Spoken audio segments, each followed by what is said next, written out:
Kasabay naman ng paggunita ng mga Katoliko, sakripisyo ni Jesus ngayong Semana Santa ang pagdiriwang ng Moriones Festival sa Marinduque.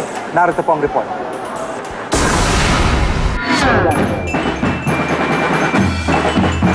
Nagsimula na ang taunang Moriones Festival sa Marinduque.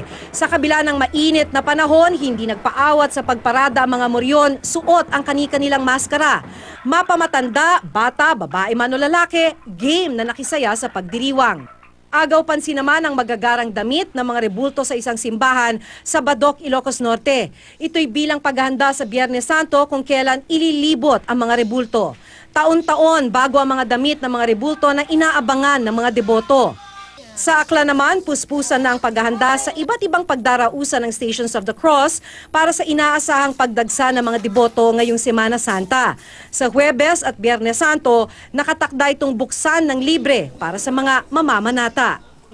Dinarayo naman ng mga deboto ang Our Lady of Lourdes Grotto sa Dato Odin Sinsuat, Maguindanao. Tahimik kasi ang lugar at tamang-tama para sa pagninilay ngayong Semana Santa. Bukod pa riyan, pagkatapos magdasal, maaaring bisitahin ng isang exhibit sa tinatawag na Palace of the Prince of Peace.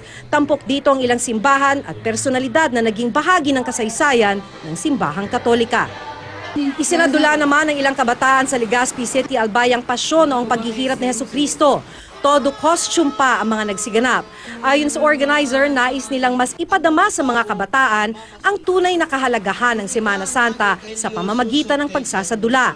Sa Iriga, Camarines Sur naman, dinarayo maging ng mga turista ang mahigit 400 taon ng imahen ng Nuestra Señora de las Angustias sa Mount Asog. Imahen ito ng Birheng Maria habang yakap-yakap ang wala ng buhay na katawan ni Jesus. Noong 1641, natagpuan ng mga katutubong Aita ang naturang imahen sa ibabaw ng dambuhalang bato. Paborito ring puntahan ng mga debotong nagbibisita iglesia ang St. Dominic de Guzman Church sa Santo Domingo, Albay. Itinayo ang naturang simbahan gamit ang mga batong ibinuga noon ng Bulkang Mayon. Agaw pansin din ng dalawang bell tower sa loob ng simbahan, makikita ang antigong imahe ni Jesucristo na may pasang krus. Maki Pulido, GMA News.